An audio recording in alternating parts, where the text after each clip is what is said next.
Today I will teach you the Tennison Gambit, which is a game you can play to trap your opponent's queen in just 8 moves.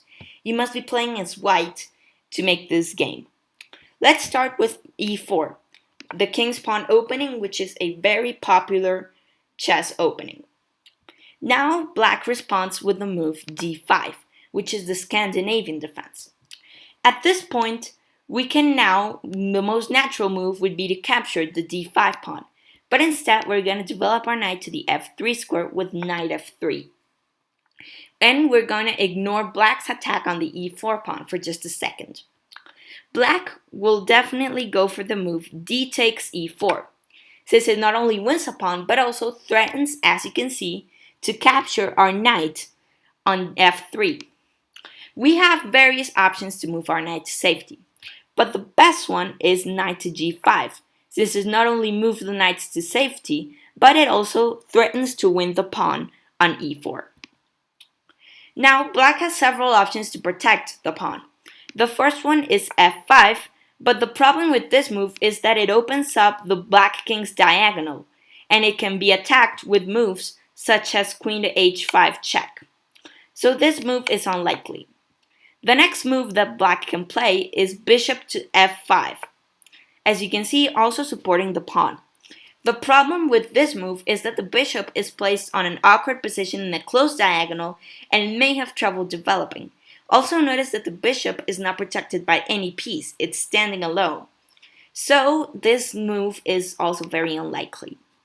The final move, which is the move we need black to play, is knight to f6. As you can see, black develops the knight and also protects the e4 pawn. Now, if black plays this, the game is all ours. We'll begin the trap with the move d3, which is an invitation for black to capture, as you can see, with the black pawn will be to capture the d3 pawn. Black will definitely go for the capture because they're already a pawn up. And right here we have 3 options to capture this pawn. We can capture it with the c pawn, we can capture it with the queen, or we can capture it with the light square bishop. We need to capture it with the light square bishop, as you can see. Now, one of the most popular moves you'll see from white is to play h6, like that. As you can see, attacking our knight on g5. Now, if this happens, the best move is to take the f7 pawn with your knight like this, which is the move knight takes f7. Notice that this move is forking black's queen and rook. It's attacking both at the same time. So black is completely lost, and the only option for black is to capture the knight with the king, as you can see here.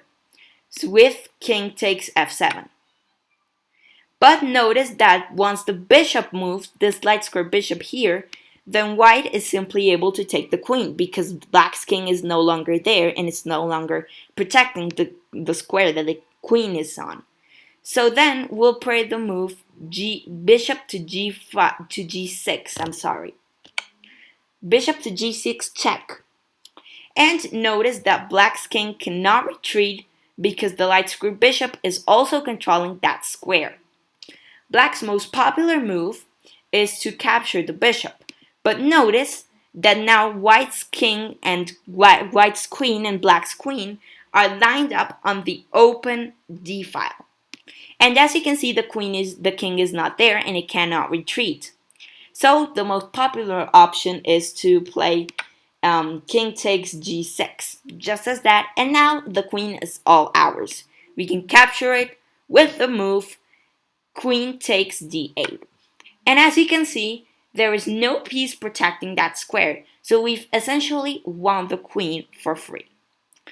And we have a much better position, and on the next turn, we can even castle. So let's say black plays, I don't know, this, and then on the next turn we can castle, develop our queenside pieces, and start attacking.